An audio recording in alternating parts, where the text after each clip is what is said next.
2016 এসএসসির নিয়োগে ব্যাপক দুর্নীতির জেরে চাকরি গেছে প্রায় 26,000 শিক্ষক ও শিক্ষাকর্মীর। এক লহমায় অনিশ্চিত হয়েছে বহু পরিবারের ভবিষ্যৎ। লাগাতার ধর্ণা, আন্দোলন, মামলার জটের মধ্যেও শুধুমাত্র চাকরিটা ফিরে পেতে চাইছেন যোগ্যরা। সমাধান সূত্র খুঁজতে কখনো আইনজীবী বিকাশ রঞ্জন ভট্টাচার্য, তো কখনো কলকাতা হাইকোর্টের অবসরপ্রাপ্ত বিচারপতি অভিজিৎ গঙ্গোপাধ্যায়ের দ্বারস্থ হয়েছেন তারা। আর এবার প্রাক্তন সিবিআই কর্তা উপেন বিশ্বাসের দ্বারস্থ হলেন 2016 চাকরিহারা আন্দোলনকারীদের একাংশ। রবিবার সল্টলেকে উপেন বিশ্বাসের বাড়িতে যান চাকরিহারা সুমন বিশ্বাস, অভিজিৎ করণ। তাদের সঙ্গে ছিলেন সংগ্রামী যৌথ মঞ্চের অনিরুদ্ধ ভট্টাচার্য।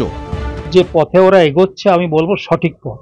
ইংরেজরা একটা কথা বলে, there is always a way out, there is always a way out. আমি যেটা বলেছি সেটা জোর করেই কেড়ে নেব।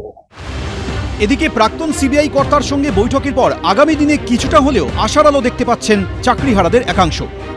22 লক্ষ যা ওএমআর আছে সেটা প্রকাশের দাবিতে আমি সুমন বিশ্বাস সুপ্রিম কোর্টে সিবিআইকে পার্টি করে মামলা লড়েছি। এই ওএমআর প্রকাশিত হলে একজনও যোগ্যজন বঞ্চিত হবে না। সুপ্রিম কোর্ট বলেছে ফ্রেশ সিলেকশন, তারা পাপ ধুয়ে ফেলার জন্য মুখ্যমন্ত্রীর নেতৃত্বে এই চাকরিচোর সরকার আবার একটা ফন্দি এঁটেছে। আমরা সেই ফন্দি রুখে দেব। এই আবহে তৃণমূলকে নিশানা করেছে বিরোধীরা, পাল্টা জবাব দিয়েছে শাসক শিবির। এই বাংলায় সবাই যোগ্য, একজনই অযোগ্য, তার নাম মমতা ব্যানার্জি। যারা চাকরি হারা তাদের মধ্যে নানা যন্ত্রণা আছে, তো তারা সকলের মতামত নিতেই পারে। এখন মুশকিল হচ্ছে যারা তাদের চাকরি খেয়েছে, আমি উপেনবাবুর কথা বলছি না, এইসব বাম রামের যারা, ওনারা তাদের সঙ্গেও মিটিং করতে যাচ্ছেন। ফলে চাকরি হারাদেরও তো বুঝতে হবে পাশে কে আর যন্ত্রণায় ফেলে দিয়ে রাজনীতি করছে কারা। টাকার বিনিময়ে স্কুলে চাকরি বিক্রির অভিযোগ উঠেছিল উত্তর 24 পরগনার বাগদার মামা চন্দন মণ্ডল ওরফে সতরঞ্জনের বিরুদ্ধে। নবম দশমে নিয়োগে দুর্নীতি মামলায় তাকে গ্রেফতার করে সিবিআই। পরবর্তীতে তাকে একই মামলায় গ্রেফতার করে ইডিও। সেই সতরঞ্জনের নাম প্রথমবার প্রকাশ্যে এনেছিলেন প্রাক্তন সিবিআই কর্তা উপেন বিশ্বাস। এবার তাঁরই দ্বারস্থ হলেন চাকরিহারা শিক্ষকরা। রঞ্জিত সাউ, অনির্বাণ বিশ্বাস, শিবাশিস মৌলিক, এবিপি আনন্দ।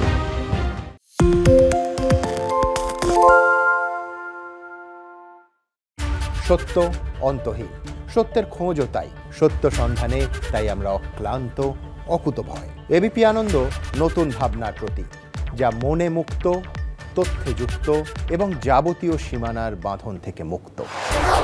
সীমা না শব্দটির মধ্যে লুকিয়ে আছে মানা শব্দটি, যেন চোখ রাঙানি এক অদৃশ্য বেড়াজাল, যা আটকে রাখে আমাদের এক ছোট্ট গণ্ডির মধ্যে। একমাত্র সঠিক খবরই গড়ে তুলবে এক মুক্ত সমাজ। সেই জগৎ গড়ার লক্ষ্যে কোনো সীমানার ঠুকুটি আমরা মানব না। এবিপি আনন্দ এগিয়ে থাকে, এগিয়ে রাখে।